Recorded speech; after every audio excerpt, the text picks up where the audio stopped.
Hello there, welcome to Proper DIY, and this week I've got a little project that hopefully will solve a problem that's starting to wind me up. Now, these are my double doors to my living room, but they're not restrained in any way, so if you push them they just open.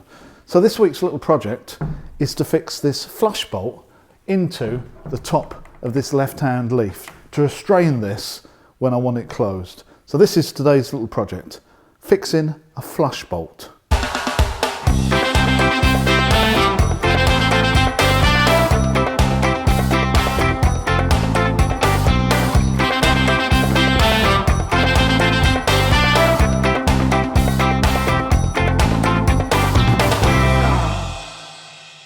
This flush bolt was just £5.99 from Screwfix, which I thought is a really good deal because it's a nicely polished chrome piece of work.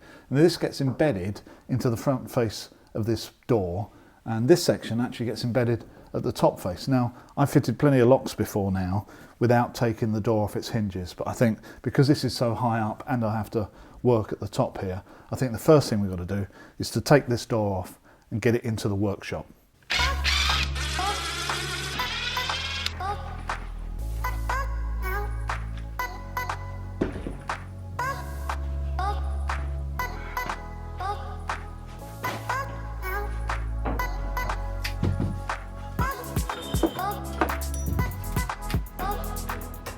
So I finally got this door in position, and because it's oak, it's an awful lot heavier than I thought it was going to be. But anyway, I made it. So I've essentially just packed it up at both ends so it's at the right level to fit nicely into the jaws so I can work on it comfortably for the next hour or two. So I think the first thing to do is offer up the bolt to the end of the door and mark out where we're going to start cutting. I turned the lock upside down so it rests nicely on the face of the door and centered it left and right with my calipers and just by feel to get it flush with the top. This meant I could use a screw hole from the wrong direction to temporarily fix it tight to the face so I could score around at least some of the perimeter with a sharp Stanley knife. In my opinion, if you want a tight, accurate rebate for locks and hinges, I think it's really important to use a knife rather than a pencil to mark out, as even a sharp pencil leaves too much room for error. With some of the perimeter marked with the knife, I could remove the lock and carefully join up the marks, lightly scoring at first, then gradually putting more pressure on the piece.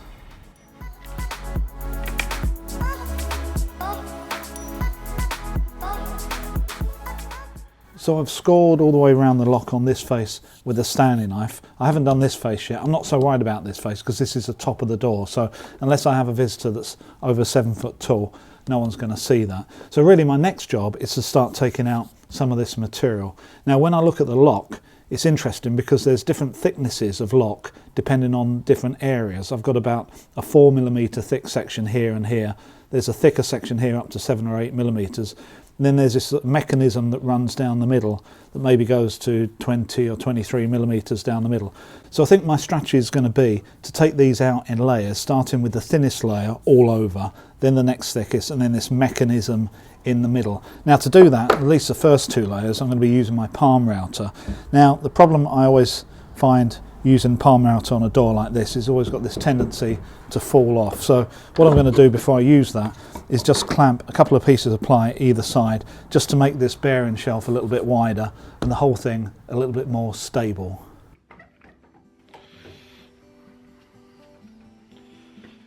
In hindsight, I could have used something thicker than 12mm ply to create this shelf. The wider the better. To set the depth of cut on my router, I first used my digital calipers to accurately measure the thickness of the first stage of the lock. These calipers I find absolutely invaluable for measuring small items and use them all the time. For just £8, this is easily one of my best purchases. Link in the description below. I then used another toy of mine, the digital depth gauge, to set the router depth. Both of these instruments have an accuracy of 0.1mm, which is absolutely good enough for what I need them for.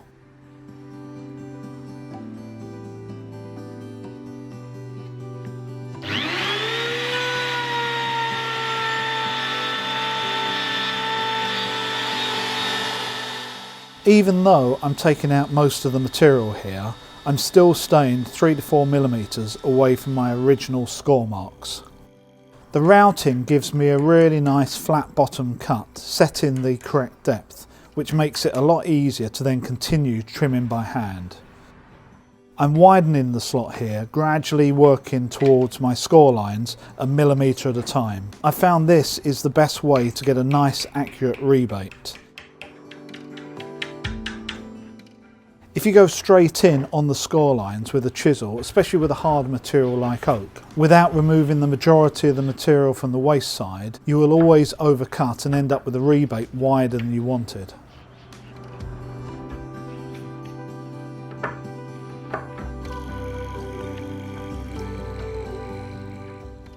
Even with the help of the rebate depth being created by the router, I still found I needed adjustments and extra trimming here and there.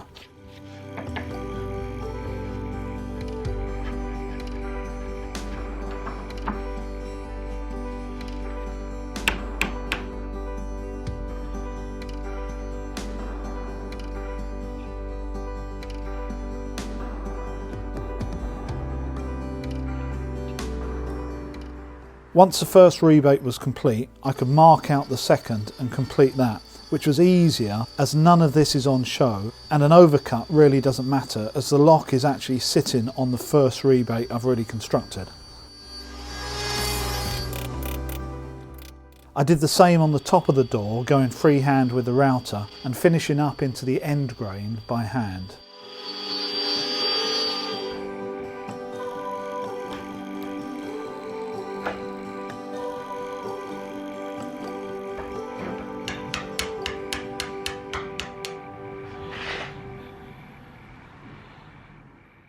So that's the routing complete.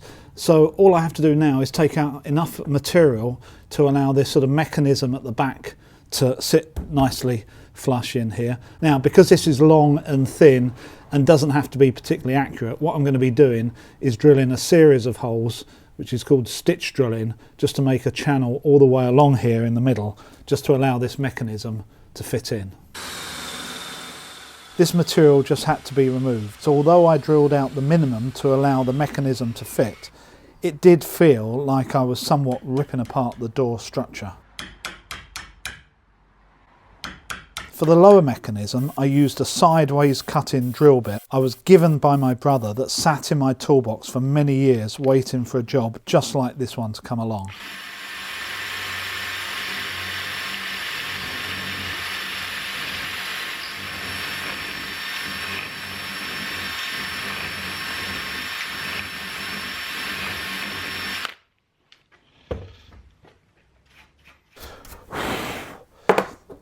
So this is the first test fit. Now I've cleared that channel out for that mechanism. Let's have a look and see what this looks like. Actually, that is pretty good. Isn't this strange? This, unusually compared to a door lock, actually has a mechanism, and when you work the mechanism, the shape of the back changes as well. So what I didn't take account of was this lever coming out when you use it. So looks like I'm gonna have to take a bit more off. I fixed plenty of locks into doors, and trying them for a fit and then taking out more timber is just a part of the process. Eventually the lock not only fitted but operated cleanly, so it's time to fix it permanently.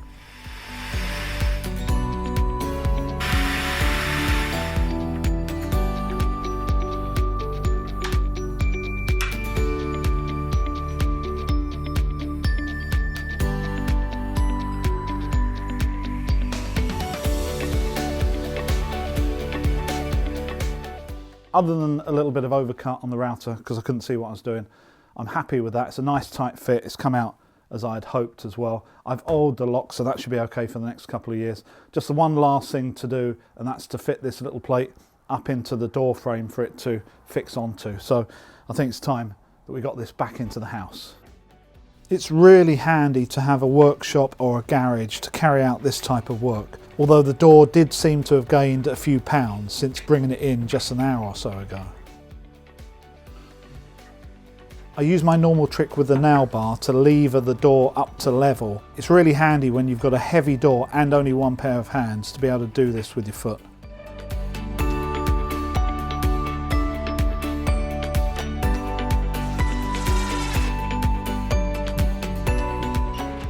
To find out where the receiving hole should be, a little trick I learned is to use lipstick to firstly coat the end of the bolt. I couldn't find mine, so I just used a carpenter's pencil instead. And with the door in the correct position, closing the lock tightly leaves a mark where you need to drill. Drilling above you is definitely time to wear eye protection. I then fixed the plate in the correct position but on the surface, which gave me something nice and solid to score around.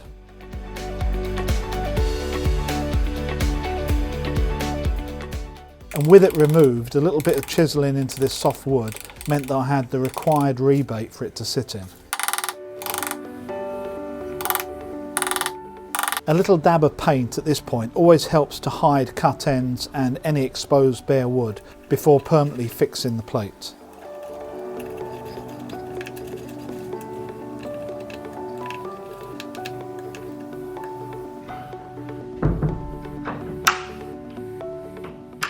And look at this, close it and lock. That is a good job done. It's always so much fun though, working above your head. I'm absolutely covered. So I hope you've enjoyed this video. If you have, please check out the other ones on my channel, which are jobs all around the house and garden. If you're feeling really brave, please hit subscribe. So from another job ticked off my list that was starting to annoy me, I'll see you next time.